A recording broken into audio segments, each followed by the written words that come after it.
नमस्कार मंडळी, येत्या 26 मार्चला आहे रामनवमी.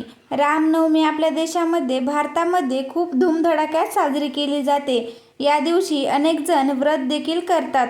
तर या रामनवमीचे व्रत कसे करावे, तसेच घरच्या घरी पूजा कशी करायची, कोणत्या नैवेद्याला महत्त्व आहे, कोणत्या साध्या सोप्या सेवा आपल्याला करायच्या आहेत, जेणेकरून रामनवमीचं संपूर्ण फळ आपल्याला मिळेल. त्यामुळे व्हिडिओ शेवटपर्यंत पहा आणि कमेंट्समध्ये जय श्रीराम लिहायला विसरू नका. आणि आपल्या चॅनलवरती नवीन असाल तर आपल्या चॅनलला सबस्क्राईब करा. तर बघा मंडळी, रामनवमी म्हणजे भगवान राम यांचा जन्मदिवस.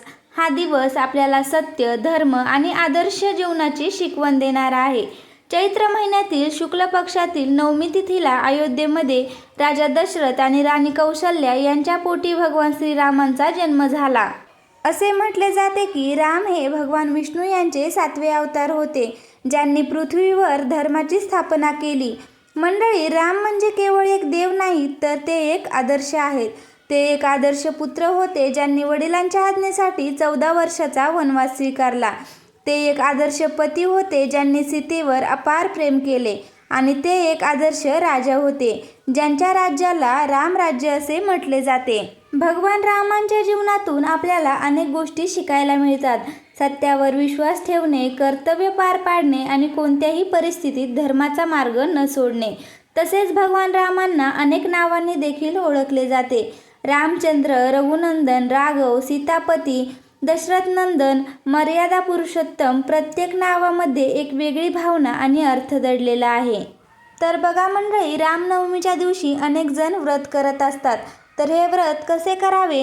या दिवशी आपल्याला सकाळी पहाटे लवकर उठायचे आहे. स्नान करून स्वच्छ कपडे घालून शांत मनाने देवघरात जायचं आहे. त्यानंतर देवघराची स्वच्छता करून घ्यायची आहे, कारण स्वच्छता म्हणजे देवत्वाची पहिली पायरी असते. आणि नंतर घराला आंब्याच्या पानाचे तोरण किंवा झेंडूच्या फुलाचे तोरण बांधायचे आहे. दारामध्ये सुंदर अशी रांगोळी काढायची आहे. तर आता तुमच्याकडे श्रीरामांचा फोटो असेल किंवा मग मूर्ती असेल तरीही चालेल, किंवा मग तुमच्याकडे भगवान विष्णूंचा फोटो असेल तरी सुद्धा चालेल, कारण मी तुम्हाला आताच सांगितले आहे की भगवान श्रीराम हे विष्णूंचे 7वे अवतार आहेत. तर बघा, तुमच्याकडे जर मूर्ती असेल तर तुम्हाला मूर्तीला अभिषेक करून घ्यायचा आहे, आणि फोटो असेल तर तो फोटो स्वच्छ पुसून घ्या. त्यानंतर फोटोला हळदी, कुंकू, अक्षदा, चंदन हे सर्व अर्पण करायचं आहे. फुलं आणि तुळशीचे पाने किंवा मग तुळशीच्या मंजुळा सुद्धा आपल्याला अर्पण करायच्या आहेत. त्यानंतर बघा, धूप दीप ओवाळून घ्या आणि नंतर पंचामृताचा नैवेद्य अर्पण करा.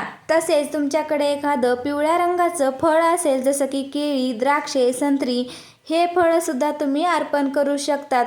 खीर अर्पण करू शकतात. अशा पद्धतीने तुम्हाला साधी सोपी पूजा करायची आहे. तर बघा, नैवेद्य अर्पण करताना प्रत्येक नैवेद्यावर तुळशीपत्र ठेवणे खूप महत्त्वाचे आहे, कारण तुळशीशिवाय श्रीरामांची पूजा अपूर्णच मानली जाते.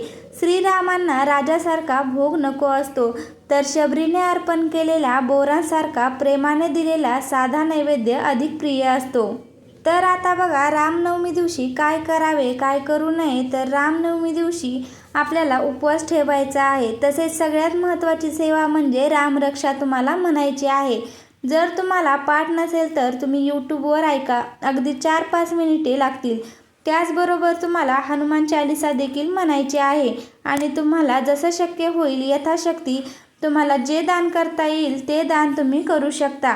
दान करताना तुम्ही अन्न, धान्य, पाणी किंवा मग वस्त्रदान देखील करू शकता.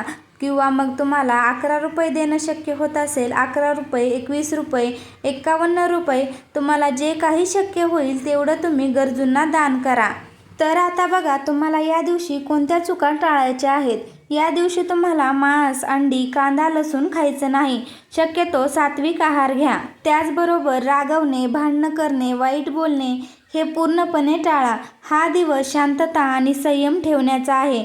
खोटं बोलू नका, कोणाला अपशब्द बोलू नका. तर हे नियम तुम्हाला या दिवशी पाळायचे आहेत. कारण कोणतीही पूजा, उपासना करताना आपण शुद्ध मनाने, श्रद्धेने आणि प्रेमाने केली तरच त्या उपासनेचे फळ आपल्याला मिळत असते. तर अशा सोप्या साध्या पद्धतीने आपल्याला रामनवमी साजरी करायची आहे.